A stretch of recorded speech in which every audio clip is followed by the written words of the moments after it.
রাজধানী ঢাকা থেকে মাত্র ৩০ কিলোমিটার দূরে শীতলক্ষ্যার তীর ঘেঁষে রূপগঞ্জ উপজেলার নোয়াপাড়া গ্রামে জামদানি পল্লীর অবস্থান। ঢাকাই মসলিনের হাত ধরে এই অঞ্চলে জামদানির আগমন ঘটে।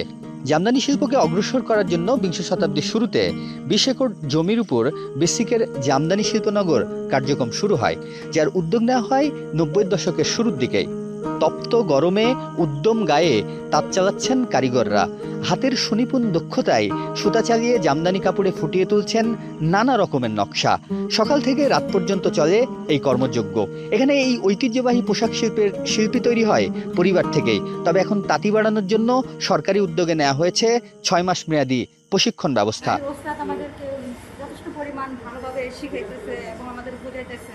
এগুলো করতে আমার খুব ভালো লাগে, দেখছি সেই জন্য শেখার আগ্রহ বেশি। বসে যাতে বাসে করা যায়, এমনি তো বাইরে চাকরিগুলো তো বাইরে যেতে হয়, অনেক কষ্ট করতে হয়, জার্নি করা লাগে। আর এখানে তো ঘরে বসে আমরা কাজ করতে পারবো, এটা কোনো সমস্যা নেই। এর জন্য আমাদের শেখার আগ্রহটা বেশি। ছেলে বুড়ো থেকে শুরু করে বাড়ির মহিলারাও এই কাজের সাথে জড়িত। শাড়ি তৈরির তাঁতে আংশিক বা পুরোপুরি যন্ত্রের ব্যবহার শুরু হলেও জামদানি তৈরির তাঁত এখনো সবটাই তাঁতির হাত ও পায়ের ব্যবহারে পরিচালিত হয়। পুরো গ্রাম জুড়েই চোখে পড়বে এই তাঁতশিল্পে জড়িয়ে থাকার গল্প। এখানে কেউ তাঁতি, কেউ বা সুতা বিক্রেতা।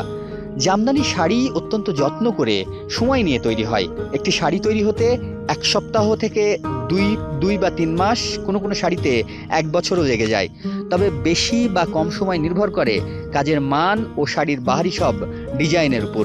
ডেমরা ও বেসিক জামদানি পল্লীতে সপ্তাহের প্রতি শুক্রবার হাট বসে। কাকডাকা ভোর থেকে শুরু হয়ে এই হাটের বেচাকেনা চলে সকাল ৯টা পর্যন্ত। এখানে প্রতি সপ্তাহের তৈরি কাপড় নিয়ে হাটে আসেন তাঁতি এবং মালিকরা। এখানে দেশের বিভিন্ন শহর থেকে সাধারণ ক্রেতা ও পাইকাররা কাপড় কিনতে আসেন।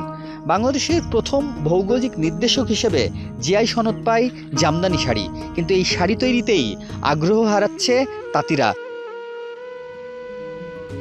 দিনরাত কাজ করেও মিলছে না প্রত্যাশা মাফিক মজুরি। তবে কারিগরদের তৈরি শাড়ি থেকে চড়াও মূল্য ঠিকই পাচ্ছে তাঁত মালিকরা। তাই এই শিল্পে নতুন উদ্যোক্তা আসতে আগ্রহী হলেও নতুন কারিগররা আসতে চাইছেন না এই পেশায়।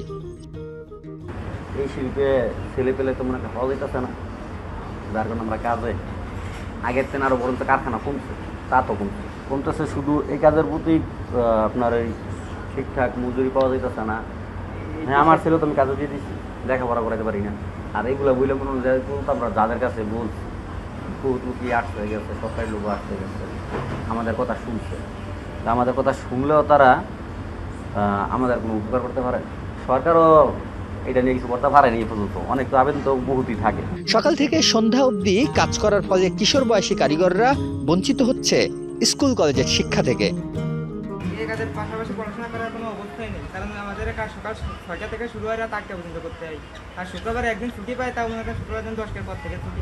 পরীক্ষার সময় যদি সারা বছর যদি বই না পড়ি, তাহলে পরীক্ষার সময় লিখবো কি খাতায়?